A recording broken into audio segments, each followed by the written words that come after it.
has taken a bit of a dent. The visitors are soaring at the moment. What can we expect here come kick-off at 4:30 this afternoon? A warm welcome to Matchday Live Preview, presented to you by Standard Chartered. And in the company, as always, of Jason McAteer here pitchside, and a warm welcome also to former Liverpool ladies captain Gemma Bonner, two-time title winner in an era gone by. Let's start with the... Peter, I know. Very privileged. International break is one that we all dread, isn't it? That is the last of them now, Jace, for 3 months, 4 months. We've got 14 games, I think, in that period. Thankfully, yeah. We always have our hand over our eyes, don't we, international break? Just wondering how the players are going to come back. I feel sorry for Jurgen Klopp, but he knows the players like going away, playing for the country, representing the country. It's a great honour, and it's something he's got to put up with. But they have come back, you know, patched up. Jordan Henderson, as we know, Robertson come back. Sadio Mane looks like he's okay, but he's come back with a knock. So, yeah, a few of them will be patched up and thrown out today, but it's just difficult, Pete. And as you said, you know, it is the last now probably for 3 or 4 months, so that's a blessing for Liverpool, but we've got to go with what we've got. Yeah, I think obviously every player wants to go out and express themselves on international. I think it's a great privilege as a player, and it's probably given them a little bit of a rest from club football, but as Jason said, coming back with a lot of injuries, it's probably not what Jurgen Klopp wants today. But the squad's important, and I think particularly going into January there's going to be a lot of games, and the squad rotation is going to be crucial. There's inevitability about injuries, isn't there? There always is where internationals are concerned. Last year it was defenders, now it seems to be midfielders, and it looks fairly thin on the ground where that's concerned. I mean, the frustration, you know, injuries are frustrating things, but you can get injured in training, can't you, as much as going away. I know Jurgen Klopp can argue, well, it's a game, you know, the friend. You know my take on international football, I think there's far too much of it. I think World Cup, European Championships is fair enough. African Cup of Nations you can kind of justify, but the Nations League and friendlies, that's when it frustrates managers. You know, they have this kind of relationship with international managers where they say, listen, you know, just playing 45 minutes. But then I do understand it from an international manager's point of view. Gareth Southgate, let's take for example, he needs results as much as a club manager. You know, he loses a few results, he loses his job, so he wants to get results in every game he can, even if it's a friendly, wants to play his strongest team. So you can understand why he would play the likes of a Jordan Henderson for 90 minutes, because you can trust him. Sometimes, though, a club manager only wants half an hour or 45 minutes, and it's very difficult, you know, to find that compromise. But yeah, I mean, it is difficult, international football, but it's something that's here to stay, and we've got to get on with it. It is, but I think also you've got to not underestimate the travel, and I think that takes a lot out of the players, and mentally they don't necessarily get a break. So, you know, you go in, you're travelling, but straight back in. The players will only be back in a day, and it's an exciting game to play in, but it's a big game, and the pressure's straight back on for them. Yeah, I think that was one thing he alluded to, wasn't it? That you're in control as a club manager in terms of days off and rest. When they go away with the countries, you know, the rule book goes out to the window. Yeah, and it's different training as well. I mean, here, you know, they run like a well-oiled machine, don't they? And that's not just match day, that's in training as well. You get used to your physios and your fitness coaches and your coaches and their voices and what they expect and what you do. I found going away with international managers, certainly with Jack Charlton and Mick McCarthy, I must admit we didn't do a lot of training because there was a lot of other stuff going on.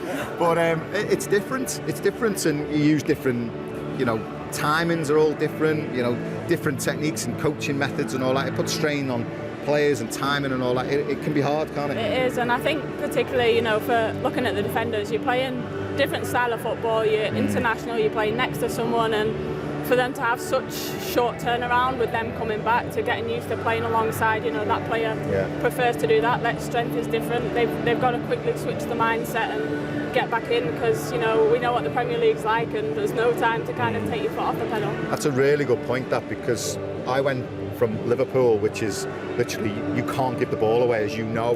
That's the, you know, the ethos here, to going away playing for Ireland, where Jack Charlton and Mick McCarthy just wants us to launch it as far as we can and have as least touches. You know, playing out for the back was just not an option. So it can be difficult all of a sudden switching one way and then switching back the other. Quick one on West Ham, Jabba, because the players have been away, but of course the analysts and the coaches and the manager will have had a lot of time in front of video screens. What will have been his main frustration, do you think, where that game is concerned? I think probably not having the game as soon as possible afterwards. You know, having such a long time, like, gives you a chance to think about it. And sometimes you can be guilty of overthinking it and overanalyzing it, but I think as players it's probably given them a break going away from it, and they've probably, as players, they've got to not forget what they've done already so far this season and in previous systems. They're all world-class players, and that one game isn't going to define the season or who they are as players. And they're strong enough group together. They've got enough leaders in there that they can kind of come back, put the game to bed, and be concentrated on putting on a good performance today. Yeah. We're looking a bit more detail at the game and where Liverpool are concerned. We are joined by Gemma Bonner and Jason McAteer as always. Stuart Downing is going to join us a little bit later on the main show as well. Becky Davis is going to be wandering around this magnificent stadium during the course of the next couple of hours, catching up with a few former Reds also. Becky. Yeah, thanks very much, Pete. You only have to take a look at Jordan Henderson's notes in today's Matchday programme to see just how determined Liverpool are to get back on track after those two disappointing results against Brighton and West Ham just before the international break. Now, the skipper in his column says their challenge today is to respond in the right way, and he says that will be the message running through all of their minds when this game against Arsenal kicks off a bit later on today.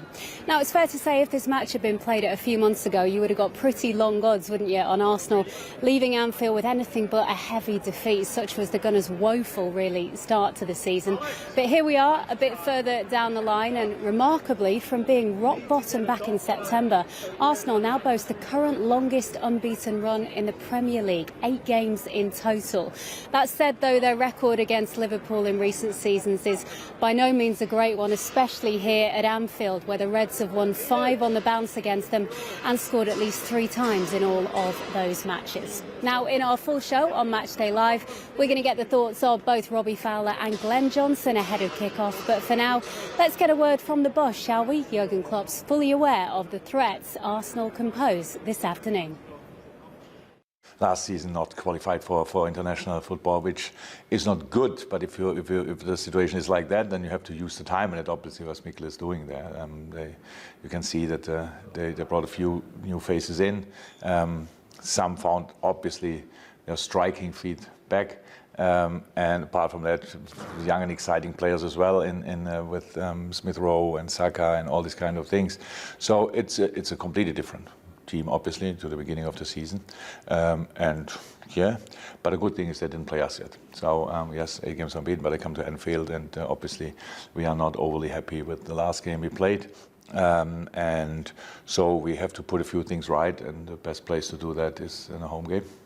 In terms of Mikel Arteta, is he a good example again of patience in a manager? He's had his ups and downs with Arsenal since he went there, but in the long term he delivers, and they're back up there again.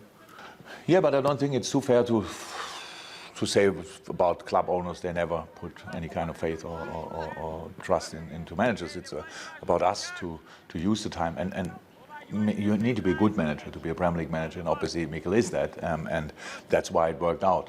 But yeah, it's a good example. If you have the quality and if you have the backing from the board, and the players you can unite the players still around you, then there's a good chance that you will find a way out, and that's what they obviously did, and now they're a proper threat again.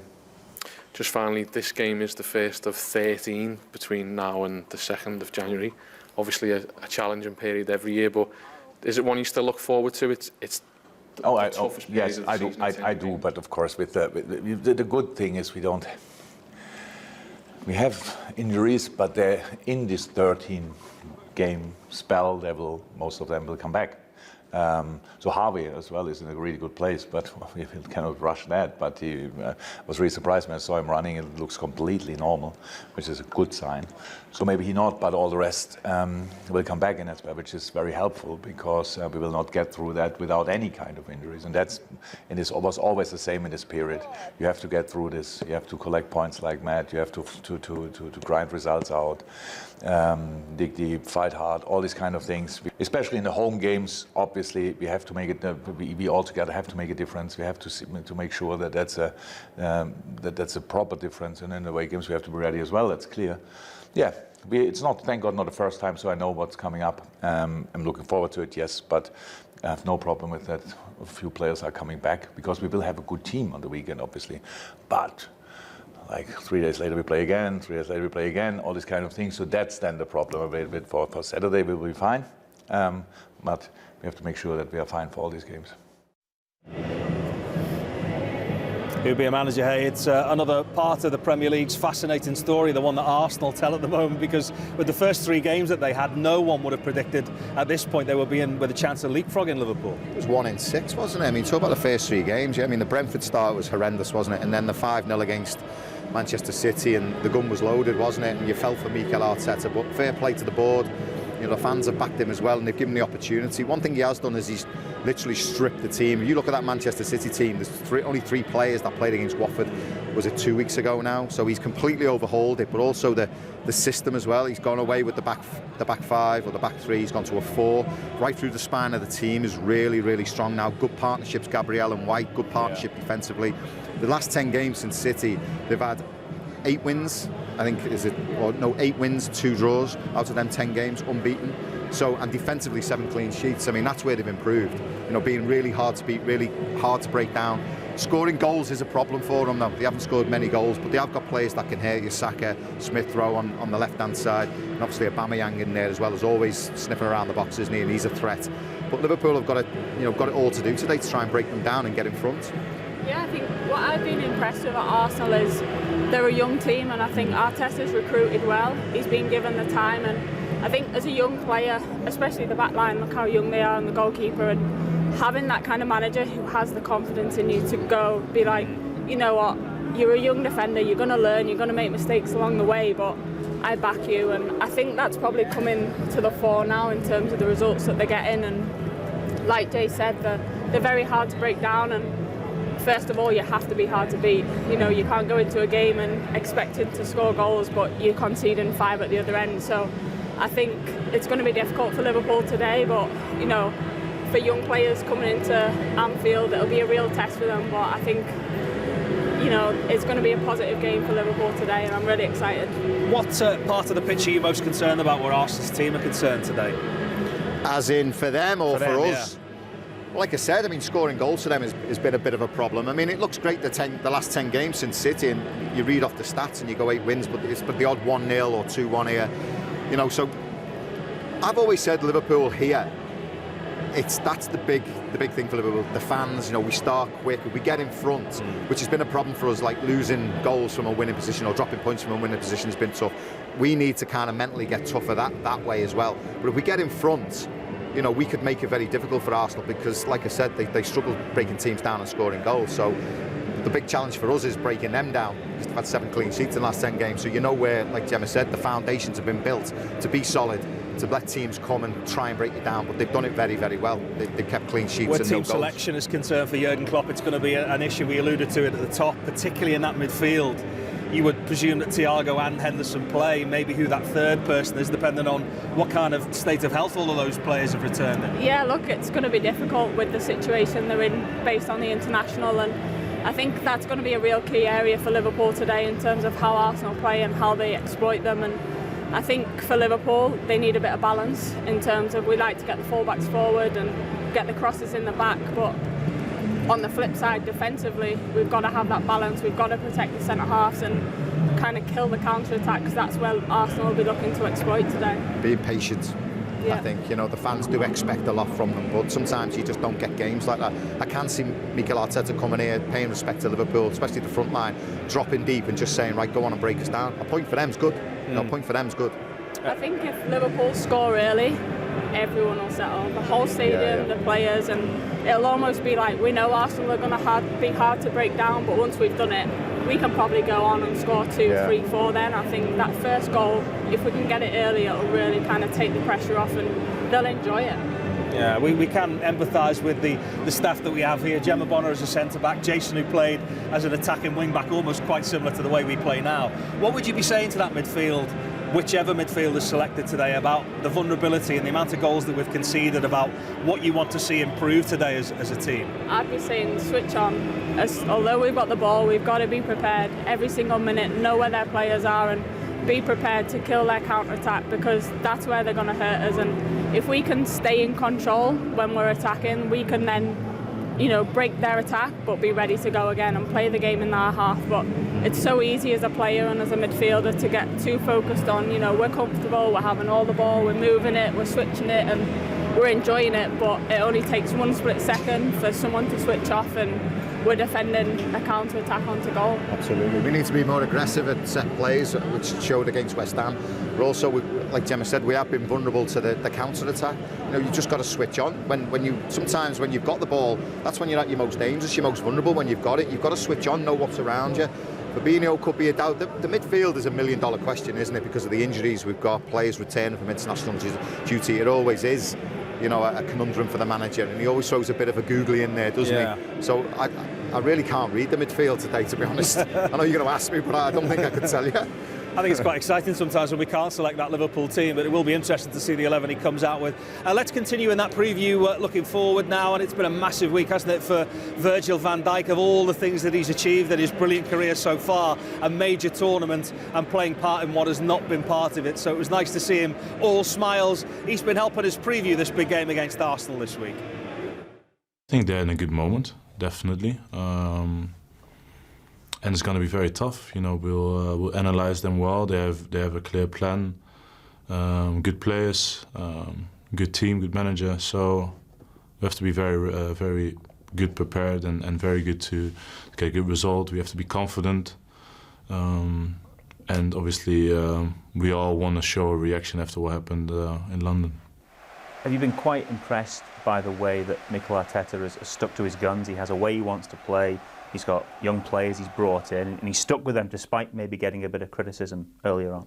Yeah, you know, at the end of the day, it's all about trusting the process. That's what we've been through as well at Liverpool. I think, obviously nowadays, everyone wants to see changes now and then, and if things not going well for a little bit, then things could turn badly for you, and obviously they're doing well at the moment, so we're going to have a very, very tough game. You mentioned the frustration of the West Ham game. From the defender's point of view, how have you looked back at the goals conceded and the way West Ham approached trying to beat you? Yeah, obviously we don't want to concede goals at all, and the way we conceded over there is something that we have to look at, and we will look at, and we probably all have looked at personally, obviously. Discuss it today, take it with us, and do better. That's how we are in it, and that's how I see it as well.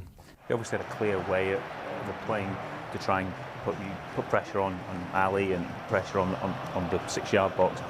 As defenders and as Ali, do you get together after and talk through it, or do you do it as a group? How do you approach kind of dealing with a problem like that, perhaps? Well, you have to deal with it on the pitch most of the time, but normally after a game you will discuss it together with the team, and this time obviously everyone went different ways, so it's a bit difficult. But from today on, we'll discuss things. We won't make it bigger than it should be.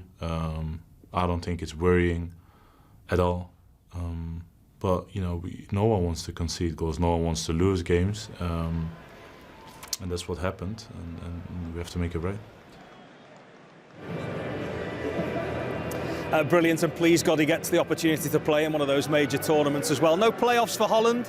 They have bad memories of playoffs where Jason McAteer and Ireland are concerned from an era gone by. It was weird, because last week I started getting Dutch journalists texting me and ringing me up, and I'm thinking, what's this all about? And then I answered one. And I started doing an interview with him, and he was like, "Oh yeah, we could go into the playoffs." And last time that happened, there was a big change, Van Gaal and all that kind of stuff. I kind of got up to speed with it, but yeah, I actually said in the interview, I really hope Holland make the finals because of Verge and Gini and stuff, but also big tournaments are not the same without them, are they? Yeah. It's like Italy and Ireland. The kind of year he's had as well, though, Jem, with all of that injury, the fact that he's captain of his country and he's achieved most things in his career, that would have been one unticked box had he not got the chance to do that. It really was, and I think you can see how he speaks about it. It means so much to him, and I think after the year he's had, like you said, with the injury, and he was in such good form before that, and to happen when it did, it was such a blow, and he was obviously a huge miss for Liverpool, but coming back in now after qualifying for the World Cup, you can see how happy he is, and he'll want to go and prove prove even more how good he is on the world stage. It was a huge miss for Holland in the Euros, wasn't it? I mean, he was there. He was in the dressing room. That was a big decision not to go, Jace, as well, wasn't it? You know, he could have gone and got his match fitness, but he decided the club came first. Well, absolutely. I mean, I think it would have been wrong if he'd have gone. You know, coming back from an injury like that, and then all of a sudden, you know, your club plays your wages at the end of the day, and he owed a debt to the club not to go, and I think he made the right decision. But from a Dutch point of view, he was missed. I mean, this is a good young team that has been in transition, starting to show form. You know, they could have possibly gone a little bit further in the competition had he been there and played. Now he's going the World Cup. Do I think they're ready to win it? Possibly not, but they can go a long way, certainly with him in the team. Yeah, I think the big thing as well with his decision to not go to the Euros or make himself available for selection, it's really going to benefit him in the coming season in the next 2 years. So I think as soon as you start trying to rush back from an injury like that, that's when your problems come, and I think Liverpool will see the benefit, but also Holland hopefully at the World Cup too. I love seeing these shots. It takes me back to being a kid, you know, in the cup final when you'd see the aerial shot of the buses coming in through Wembley. It just whets the appetite for what we're hoping is going to be a great game tonight. It was also interesting, Jace, to hear him say that, you know, they obviously didn't get the chance to talk about West Ham because they were all away with their countries, but we won't go into it too much, he said. You know, they won't forget what's come before. Yes, they've looked vulnerable at times, but they've also been irresistible at times, this Liverpool team this year. Gemma made a great point before. You know, international duty, you go away. You don't want to go away on the back of a defeat, do you? Because there are things that need sorting out in the dressing room, on the training pitch. The manager will want to get them back on there just to point out a few things that he's seen wrong, and he hasn't got that opportunity. But I don't know. I think that's a very talkative dressing room now. I don't think... A lot of leaders in there. Yeah, I don't think very little has been said. I think there would have been quite a bit said, actually, because they're not used to losing. They're not used to losing. They were on a really good run, breaking records again, in really good form.